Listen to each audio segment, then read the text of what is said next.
Today I'm making a video about a game review. Now, I never do game reviews or whatever, but I thought, I was like, you know what, let's just post it because it's just super underrated, and I think it's honestly one of the best games I've ever played in my life. But the game is Octopath Traveler 0. Now, I've never played any of the Octopath Travelers before. They have Octopath Traveler, Octopath Traveler 2, which is $60. I don't know why the newest game is only $40. The second one is $60. Honestly, I think that's a steal for a video game, especially these days with the increase of prices with everything, where it makes it like super unaffordable to buy any games. Like technically GTA 6 is going to be like $600 to $700 just because you have to buy a console in order to play the game. Anyways, off topic. Octopath Traveler 0. Now, Octopath Traveler is basically a JRPG. Now, I don't know why they have to have the J in the RPG, Japanese RPG. I don't know why that Japanese portion fucking matters. Okay? We're just gonna call it an RPG. Anyways, but this is my first RPG that I really got into. You can basically have a party up to 8 characters, which is amazing in my opinion, that you can play 8 characters.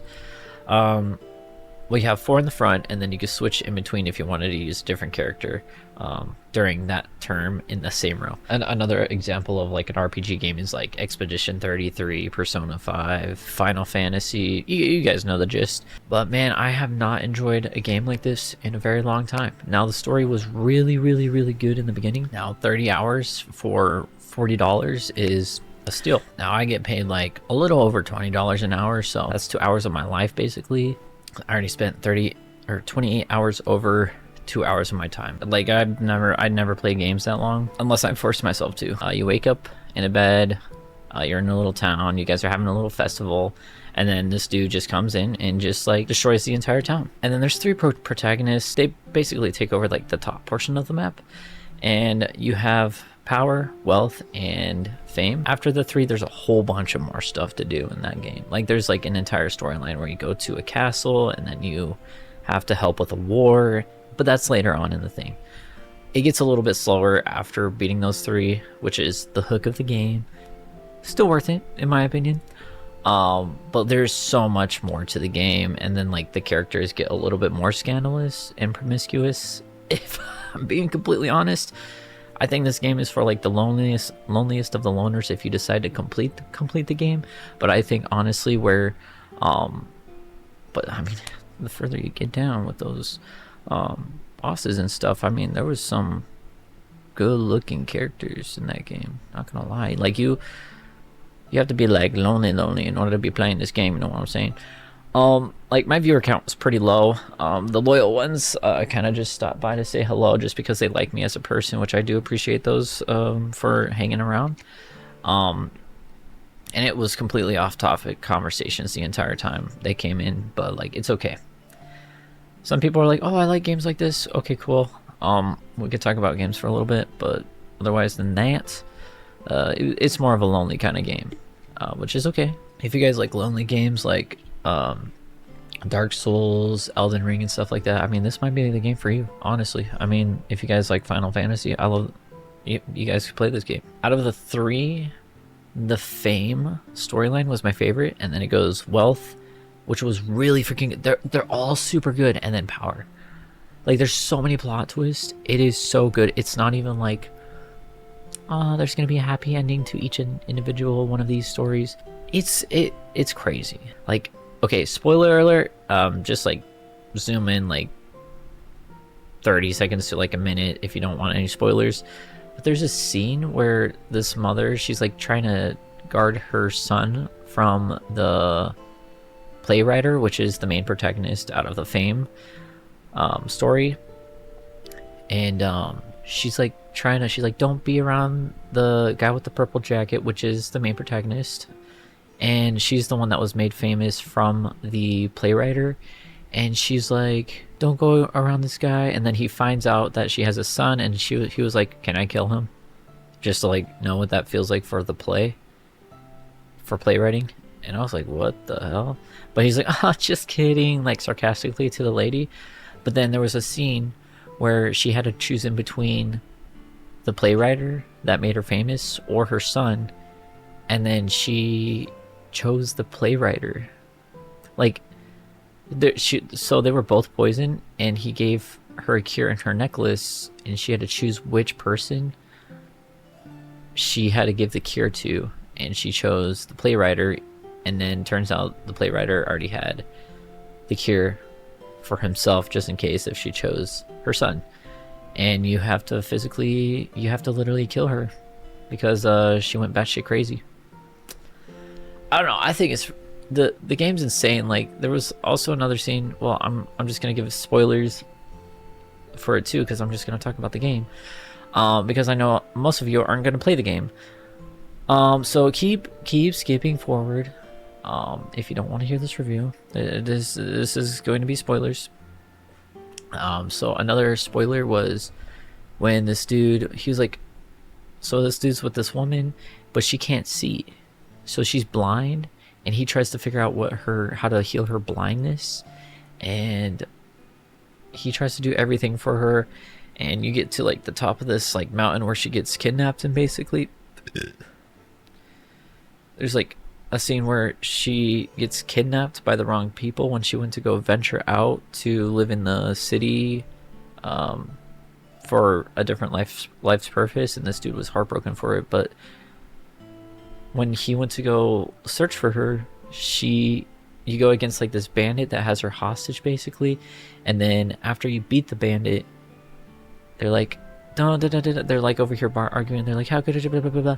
And the dude that you just defeated pushes her off the cliff, and then there's a scene afterwards where it shows that he's like trying to talk to her, but like he made like a figure of her. I don't, it's fucking insane. But there's a happy ending to all these stories. Just to give you guys a heads up, this is just like little snippets of the game. Now the game's massive, it's amazing, it's beautiful. I recommend it to everybody, okay? But yeah, Octopath Traveler 0 is an amazing game. I recommend it for honestly everybody. Like, I love Legend of Zelda, and I love fantasy games like that, and I honestly think this was amazing. I love Fable 3 as well, and I think this kind of took me back a little bit to how I actually enjoyed video games, and I haven't found that in a while just because of all of these AAA games and stuff like that, like Call of Duty and Battlefield and stuff like that. All the garbage games are being advertised on Twitch and stuff like that, and they're paying like streamers to play it, and it's just all this woke bullshit. And this is actually one of the best games I've ever played. I can vouch for that. I have over 30 hours in the game.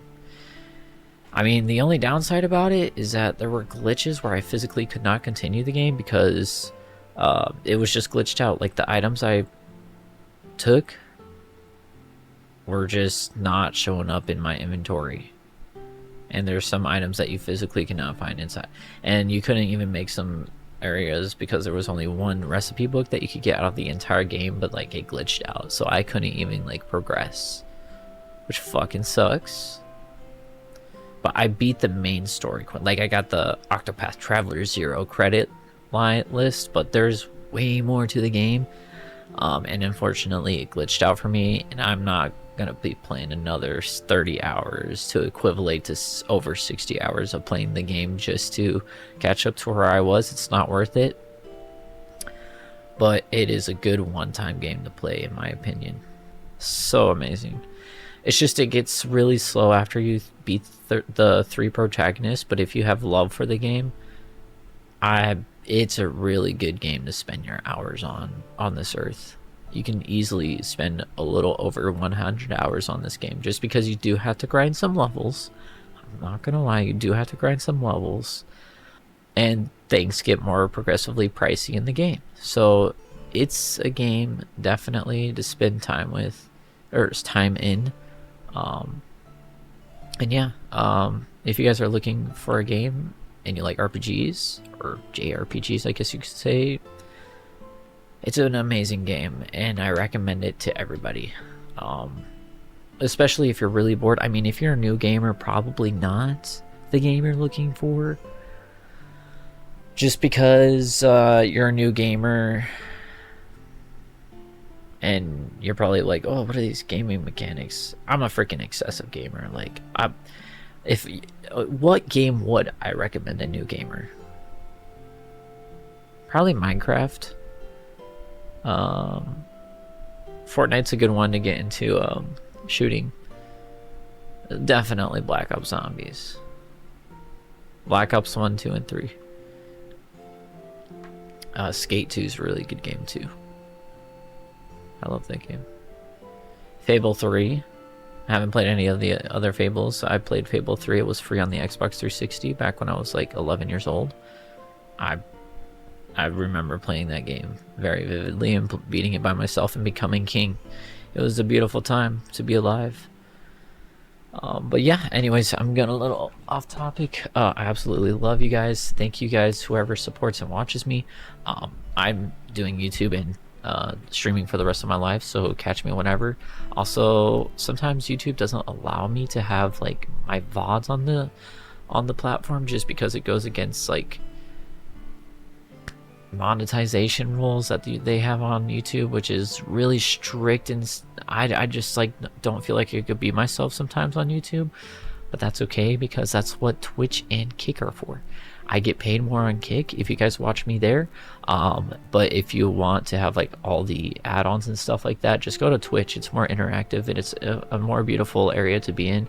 But if you want to watch me on both, I would highly appreciate that you did that. And don't forget to press the subscribe button. Follow me on all platforms, on Instagram, on I'm on everything basically. And Sora AI, please download Sora, and follow me at Killer Faithfish on all of my platforms. And you can also use my username on Sora. I put it to public, so yeah, use me as the AI. Honestly, since the world is taking over all of the RAM and stuff like that, RAM's like spiked up. I'm very glad I bought my PC when I did. But honestly, with all these rich companies buying out all the RAM, make them fucking pay for it, you know? Like, just absolutely like use the fuck out of their AIs so their computers explode. Follow me on Sora and use my username at Killer Faithfish. All right, love you guys.